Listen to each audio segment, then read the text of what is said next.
Alright, nandito, ay kabayo, yun na pala kailangan. So, nandito po ako ngayon sa Flower Fantasy.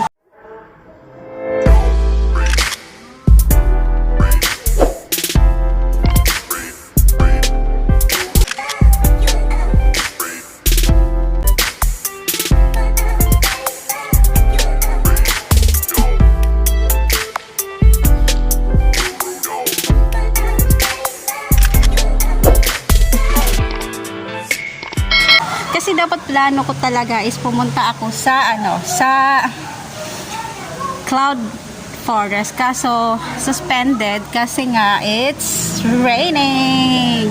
So in fairness, as you can see guys, ang ganda. Dati nakapunta na ako dito, ayan yung video ko before, kasama ko yung mga amo ko dito. Kasi ngayon pumasok ako para mag-isa lang ako ng ibang kasama, diba? As you can see, ganda. Cute.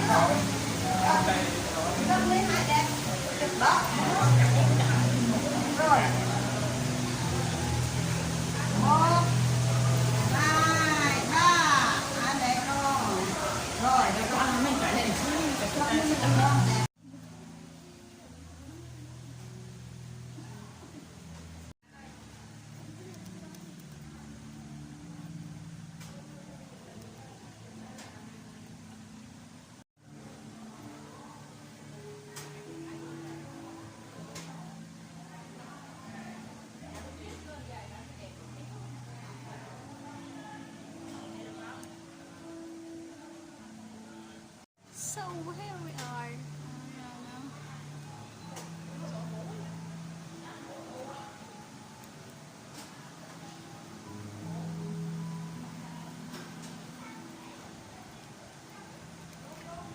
Ganda, grabe.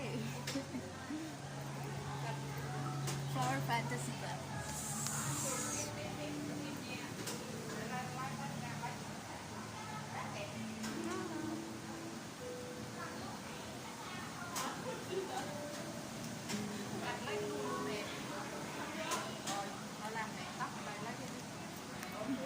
Hi guys, so welcome back to my YouTube channel. So today's video guys is nandito tayo sa Flower Fantasy. So syempre napunta na ako dito.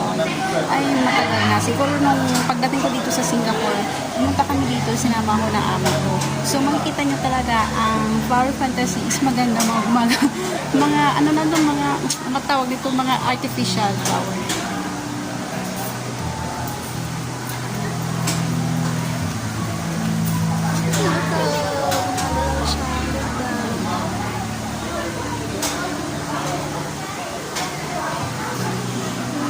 Diba? Ang maganda talaga dito.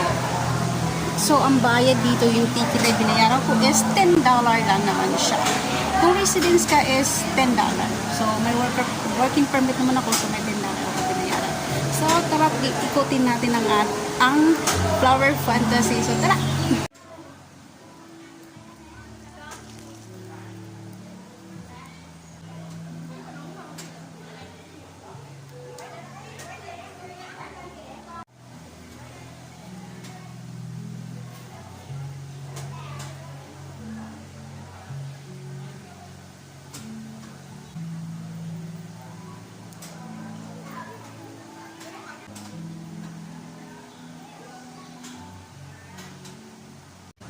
Yung tipong ikaw lahat ang kumukuha sa sarili mo.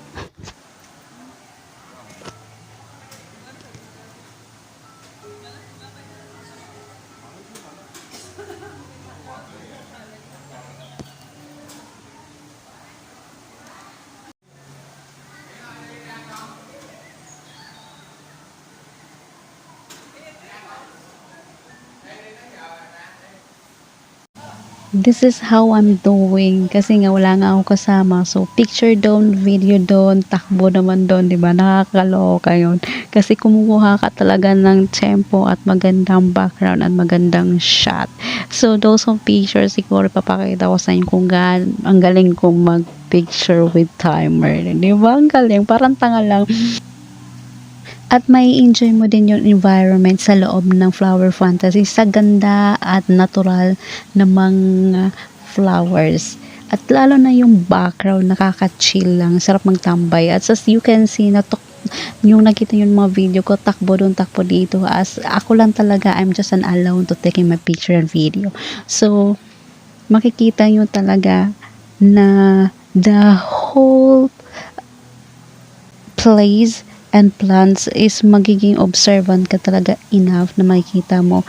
And syempre, yung mga nakahanging overhead. This is the fairy Nobo, the garden guardian, who watches over his plants.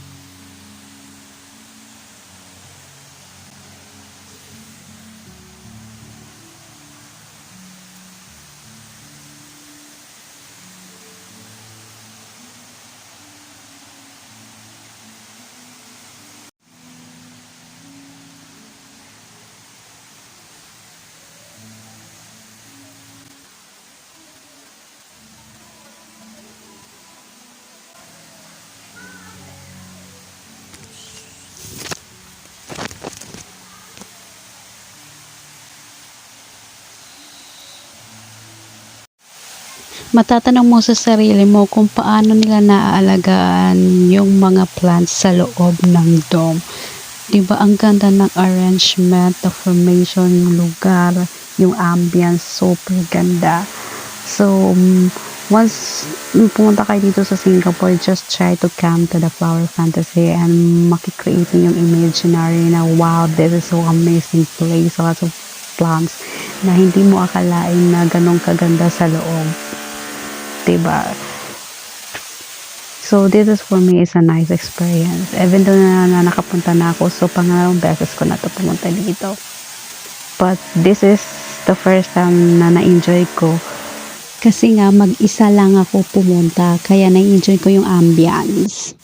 Sa totoo lang talaga, parang ginawa ko siyang playground yung Flower Fantasy kasi nga, kulang nga yung tao sa loob, kaya hindi crowded. So, that's the reason why. Actually, hinahanap ko talaga yung poison dart frog, vivarium. Wala akong nakikita. Wala akong makikita, promise. Asan ba banda yun?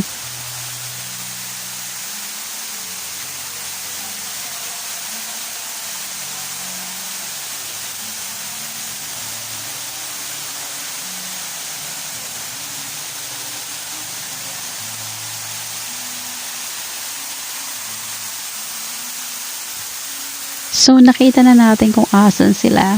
Pero hindi pa rin natin makikita kasi napaka-tiny ng ating frog dyan sa loob ng glass. Sayang lang, di ba? Hindi natin nakikita. I just have to take some video.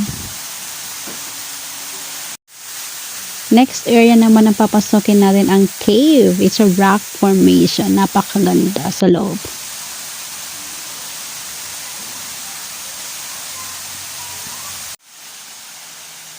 So nowadays, lumalabas ako mag-isa lang kasi gusto ko ma-feeling yung environment kung saan ako pupunta, yung magagandang lugar dito sa Singapore.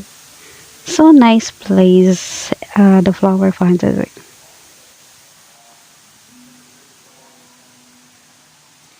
Well, dati, pumasok kami dyan, yung 4D ride. Dito po sa Fantasy Theater featuring a flight of the Dragonfly. So, na-experience ko na to. So, nice. Feeling ko gusto ko ulit siya subukan, yung nakaupo ka, nagagamit ka ng 4D sunglasses na makita mo yung lumilipad sa'yo yung mga dragonfly and butterfly. Nice experience. So, ang ticket niya is $10 lang pag residence ka dito. Pag hindi ka resident, siguro nasa $20 ganun. So, bye-bye for now and see you next my day of vlog. So, bye-bye!